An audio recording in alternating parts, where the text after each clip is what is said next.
In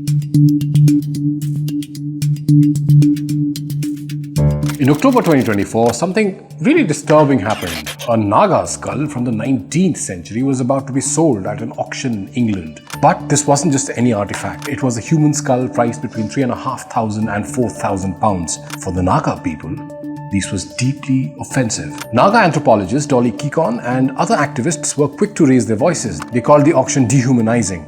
This wasn't just about a skull for them. It was about their ancestors, their culture, and their history. But why is this skull such a big deal? I'm Manish Adhikary, and I'll try and get to the answer in today's episode of the India Today Culture Project.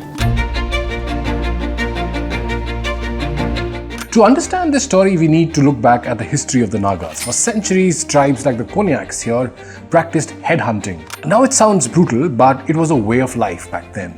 Taking an enemy's head wasn't just for warfare, it was a spiritual act. It was believed to bring protection and prosperity to the tribe.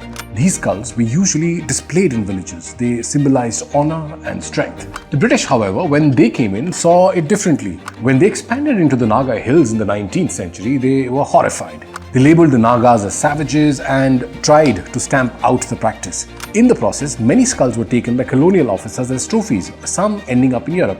This is likely how the skull in this auction got there. The British saw it as a curiosity, but for the Nagas, it was something sacred. Here's an example. In the early 1900s, a Konyak warrior took the head of a rival chieftain in battle.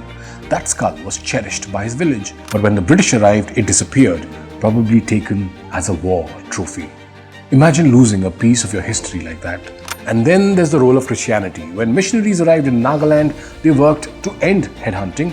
Over time, many Naga tribes converted, and with that came a new way of life. By the 1960s, headhunting had stopped, but the skulls, like the one almost auctioned, still hold a deep significance. So when this Naga skull popped up for sale, it wasn't just about the past. It's about how colonialism stripped away the dignity.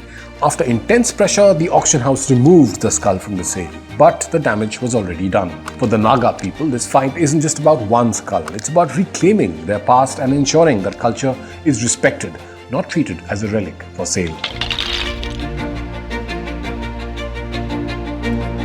For more informative videos like this, keep watching India Today Newsmo.